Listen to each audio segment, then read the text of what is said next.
Hello friends, welcome back to my new video. Simhachalam Thotlakonda visit చేసుకున్న తర్వాత మేము నెక్స్ట్ డే విశాఖ మ్యూజియంకి బయలుదేరామండి. ఇది ఆర్కే బీచ్ దగ్గరే ఉంటుంది. ఇక్కడ ఎంట్రీ టికెట్ వచ్చేసి ఒకరికి 10 రూపీస్ ఛార్జ్ చేస్తారు. సో ఇక్కడ మెయిన్గా మనకి ఇండియన్ నేవీకి సంబంధించింది మ్యూజియం ఉంటుంది, అలాగే ఆర్కియాలజికల్ సర్వే వాళ్ళది కూడా హెరిటేజ్ మ్యూజియం ఉంటుంది. సో రెండు ఒకటే ప్లేస్లో చూడొచ్చు.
(1971) ఇండో పాక్ వార్లో యూజ్ చేసిన ఈ ఐఎన్ఎస్ కురుసురా సబ్మెరీన్ మ్యూజియం వైజాగ్లో ఇంకొక టాప్ అట్రాక్షన్.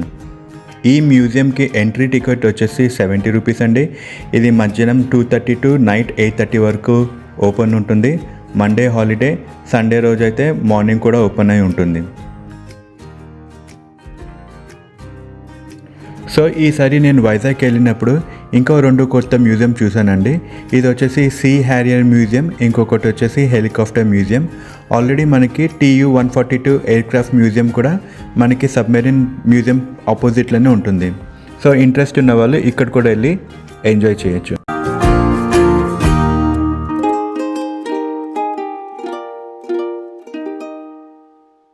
చేపలను ప్రేమించే వాళ్ళు వైజాగ్ షిప్పింగ్ హార్బర్ని చూడకుండా ఉండలేరు. ఎర్లీ మార్నింగ్ విజిట్ చేస్తే మనము లైవ్గా పట్టిన చేపల్ని కూడా ఇక్కడ చూడవచ్చు. మేము ఆఫ్టర్నూన్ టైం విజిట్ చేసినందుకు మేము లైవ్గా వచ్చిన చేపల్ని చూడలేకపోయాం, కానీ అక్కడ ఉన్న మార్కెట్లో డ్రై ఫిషెస్ ఇంకా variety of other see ఫిషెస్ని చూడగలిగాము.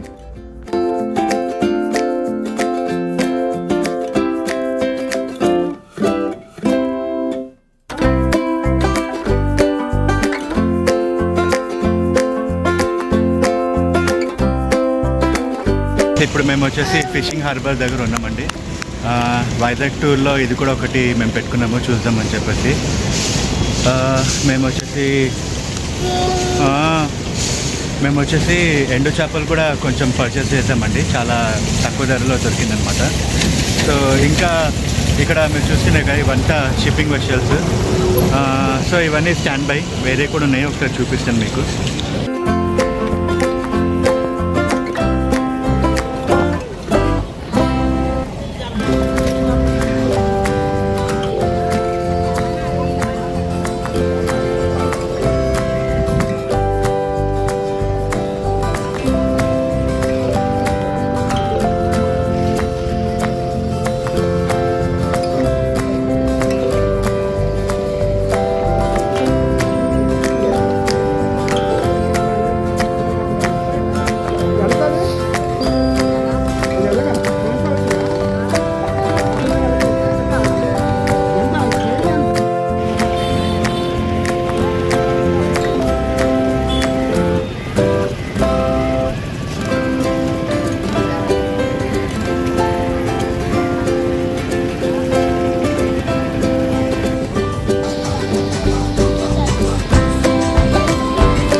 So friends, ఇక్కడ ఇన్ని చేపలని చూసి మేము కొంచెం టెంప్ట్ అయ్యి ఒక 2 kgs ప్రాన్స్ ఇంకా సమ్ బంచ్ ఆఫ్ క్రాబ్స్ని కొనేసి ఐస్ బాక్స్లో మంచిగా ప్యాకింగ్ చేసుకొని హైదరాబాద్కి తీసుకొని వచ్చాము.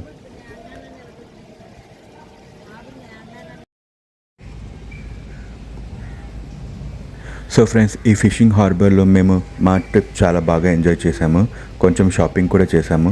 ఇంకా ఈ వీడియో మీకు నచ్చినట్లయితే లైక్ చేయండి, షేర్ చేయండి, ఇంకా ఫస్ట్ టైం అయితే సబ్స్క్రైబ్ చేసుకోవడం మర్చిపోకండి. Thank you very much.